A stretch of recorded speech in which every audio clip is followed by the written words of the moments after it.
Assalamualaikum, beautiful people, and I welcome you to this vlog of episode 4 where we continue our journey to Expo 2020। खैर, जैसा कि आपने कल देखा कि हमने अलिफ द मोबिलिटी पेविलियन पे हम गए, हमने विजिट किया। उसके बाद हम ऑस्ट्रेलियन पेविलियन गए और वहां से हम यूके पेविलियन गए और वहां से जनाब हम गए पाकिस्तान पेविलियन।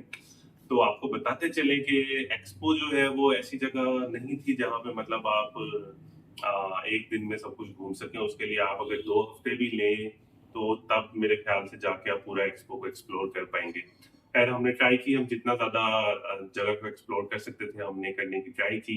और अब आप आगे ब्लॉग में देखेंगे कि हम और आगे कौन-कौन से पेविलियन गए और हमने आगे क्या-क्या किया।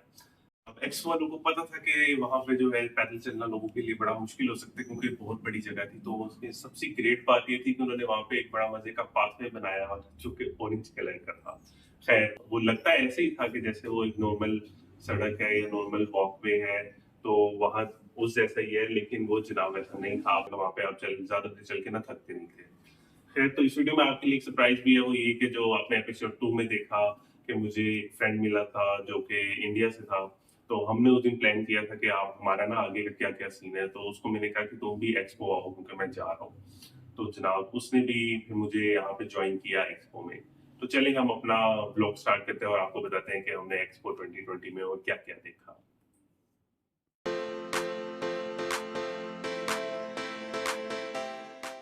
तो जनाब एक्सपो में हो चुकी थी हमारी ब्यूटीफुल शाम और पाकिस्तान पेविलियन से निकल के हम चल पड़े थे सिंगापुर पेविलियन की तरफ। सिंगापुर पेविलियन क्यों जा रहे थे? वो इसलिए कि हमने वहाँ से पिक करना था अपने फ्रेंड को। खैर, सिंगापुर पेविलियन से पहले मेरा गुज़र दोबारा से उस सेंट्रल डोम से हुआ जो कि शाम के वक्त ब्लू हो गया था। और यहाँ पे आपको ये वाइट वाइट वाइट कुछ बर्ड्स नज़र आएंगे जो कि इतने मज़े के फ़ील हो रहे थे वहाँ पे कि बस।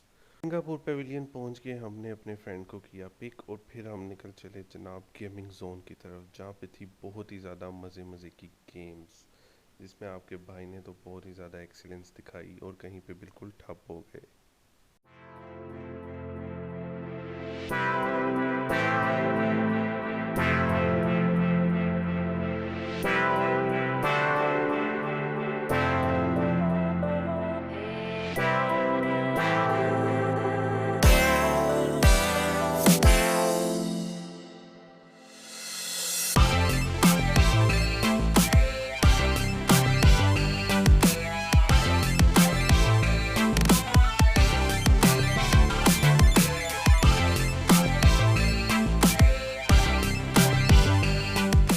गेमिंग जोन में फुल एंजॉय करने के बाद हम पहुंचे एक बहुत ही स्पूकी सी जगह पे, जहाँ पे एक बहुत हाइट पे नेट लगा हुआ था और उसके नीचे पानी था।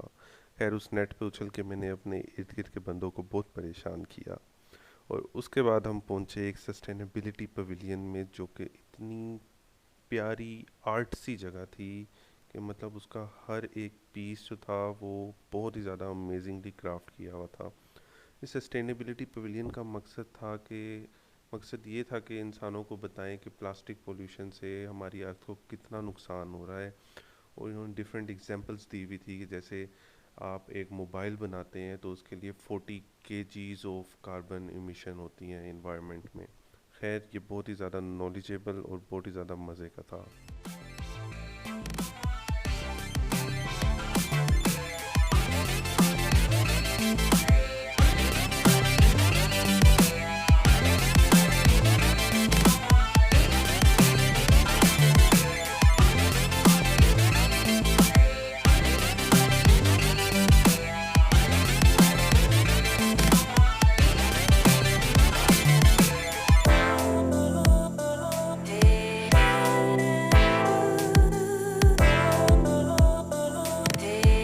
इतना ज़्यादा फिर के हमें बहुत ही ज़्यादा भूख लग गई, तो फिर हम गए डोमिनोज़। डोमिनोज़ वाले भैया को कहा कि हमें प्लीज़ एक अच्छा सा पिज़्ज़ा जल्दी से बेक कर दें। तो हमने वो पिज़्ज़ा फटाफट खाया और उसके बाद जनाब हम निकल गए इटली पवेलियन की तरफ, जो कि बाहर से इतना यूनिक नज़र आ रहा था कि हमने कहा इधर तो ज़रूर जाना है। खैर, इटली पवेलियन जाते ही उन्होंने हमें बताया कि जी ये पवेलियन जो है एक सस्टेनेबल पवेलियन है। उन्होंने ऐसी कोई चीज़ यूज़ नहीं की जो कि नेचर के लिए हार्मफुल हो। उन्होंने कहा हमने वॉल्स नहीं बनाई, ये सारी वॉल्स जो हैं ये सिर्फ रोप से बनी हुई हैं। उन्होंने जो पेंट यूज़ किए हैं वो भी सिर्फ नेचुरल एक्सट्रैक्ट हैं। उन्होंने फ्रूट से पेंट लिए हैं, जैसे कि ऑरेंज कलर जो उन्होंने लिया है वो ऑरेंज फ्रूट से एक्सट्रैक्ट किया है। उसके बाद उन्होंने कहा कि हमने इधर कोई एयर कंडीशन भी नहीं यूज़ किया, तो फिर भी ये पवेलियन इतना कूल कैसे है। तो हमने भी सोचा ये पवेलियन इतना कूल क्यों है। तो जनाब उन्होंने बताया कि उन्होंने यहाँ पे जो है पानी में एलजी प्लांट्स की हुई हैं। एलजी इस पवेलियन को कूल भी रखती हैं और इसको ऑक्सीजन भी प्रोवाइड करती हैं।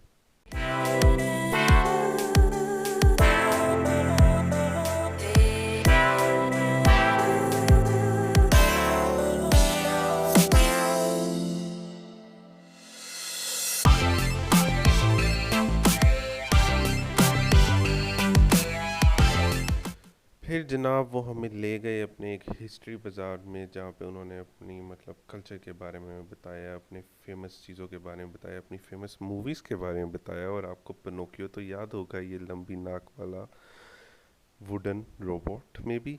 और वहाँ पे हमें कुछ नकचड़ी आंटियाँ भी मिली। खैर वहाँ से वो हमें ले गए एक प्रिंस के पास, जो कि उनका प्रिंस था, जो कि टालेस्ट प्रिंस था।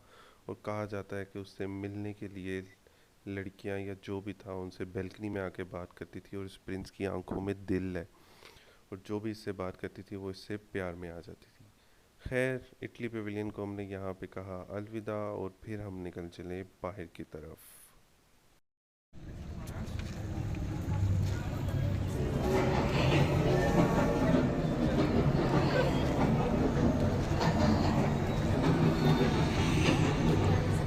बाहर निकलते ही हमें एक बहुत ही क्लासी सी जगह दिखी, तो हमने कहा ज़रा उसको विज़िट कराएं। और फिर हमें पता चला कि ये सारी जगह जो है सिर्फ आइसक्रीम स्टिक्स से बनी हुई है। और वहाँ पे एक बहुत प्यारा सिटिंग अरेंजमेंट था, जिसको हमने देखा और थोड़ा सा बैठ के फील्स ली। फिर हम पहुँचे एक कॉन्सर्ट पे, मिस मोनिका कॉन्सर्ट। तो हमने पहले खड़े होकर सोचा कि क्या हम इधर कॉन्सर्ट में बैठना चाहिए या क्या करें। फिर हमने कहा चलो एक गाना सुनते हैं। एक गाना सुन के हमें पता लगा कि मिस तो बहुत अच्छा गाती हैं।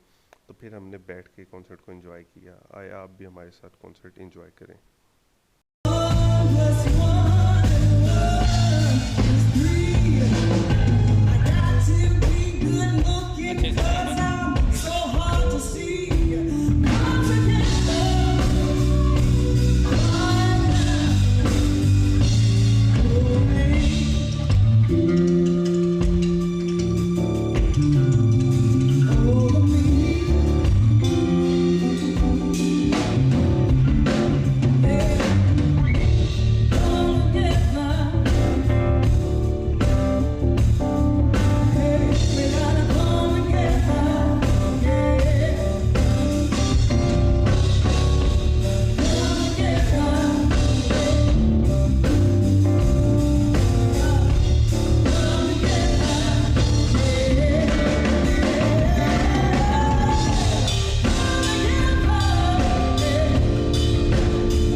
see your faces, but the lights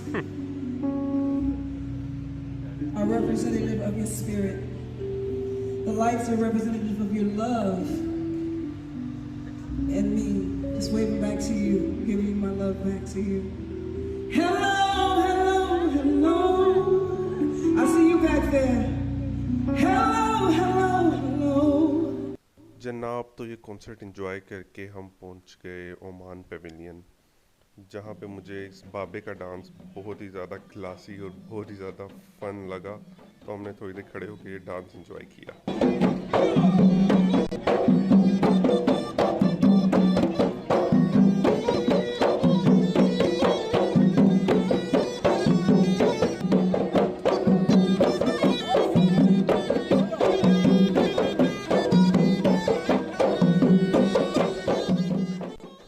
इसके बाद मैंने अपने इंडियन फ्रेंड को कहा अलविदा, क्योंकि उसकी थी फ़्लाइट और वो गया। फिर मैं सर पकड़ के बैठ गया कि भाई अब क्या किया जाए, क्या किया जाए। तभी मेरे पास एक रोबो आया। रोबो ने कहा let's take a selfie baby and चलो मैं तुम्हें ले चलता हूँ अपॉर्चुनिटी पवेलियन।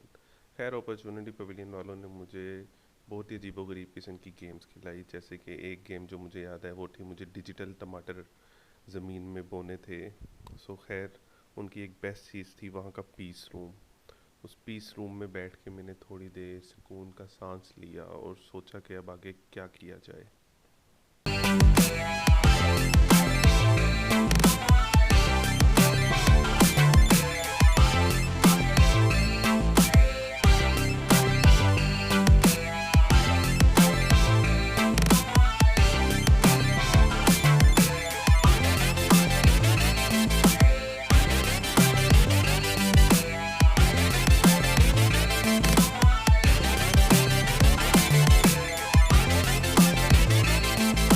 चलते चलते रास्ता हमें ले आया सऊदी अरब पेविलियन, जो कि एक डिस्को से कम फील तो बिल्कुल नहीं दे रहा था। ये बहुत ही ज़्यादा मार्वलस लग रहा था, लेकिन अफसोस कि हम सऊदी अरब पेविलियन के अंदर नहीं जा सके क्योंकि उनका टाइम ओवर हो चुका था। खैर यूएसए पेविलियन को बाहर से हाय बोलते बोलते हम पहुंचे दुबई के एक high tech tower DP world में, जो कि इतना प्यारा लग रहा था और मुझे लग रहा था कि बहुत ज़्यादा हाई टेक होगा, और अंदर से वही हुआ।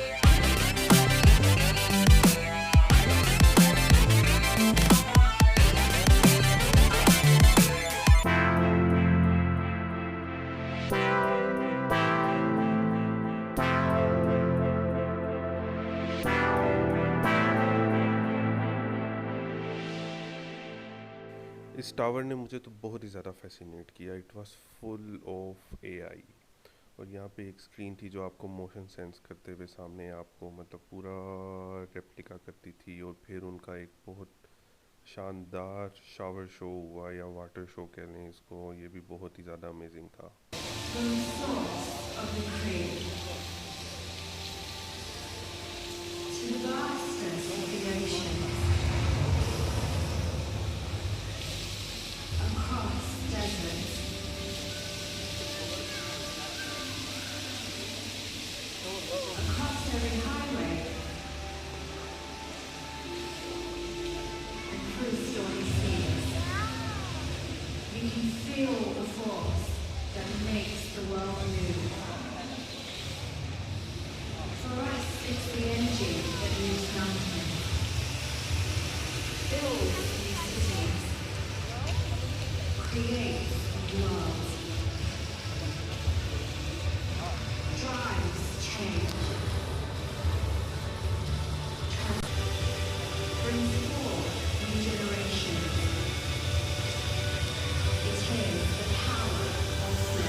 एक्सपो का क्लोजिंग टाइम होने ही वाला था, तो फिर हम वापसी के लिए निकले। और फिर वापसी पे जाते जाते हमने क्या देखा कि सेंट्रल डोम में एक बहुत ही प्यारा शो हो रहा है। तो हमने कहा चलें थोड़ी देर और रुक के यहाँ पे ये शो एंजॉय कर लें।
कैसा लगा आपको ये शो? था ना फैंटेस्टिक? खैर, एक्सपो का क्लोजिंग का टाइम हो गया और आपके लिए वीडियोस बना बना के मेरा मोबाइल भी क्लोज हो गया। हमने पकड़ी दुबई मेट्रो और हम सीधा पहुंच गए अपने होटल। होटल जाते ही हमने कहा कि what a day baby, what a day. Good night and Allah हाफिज़।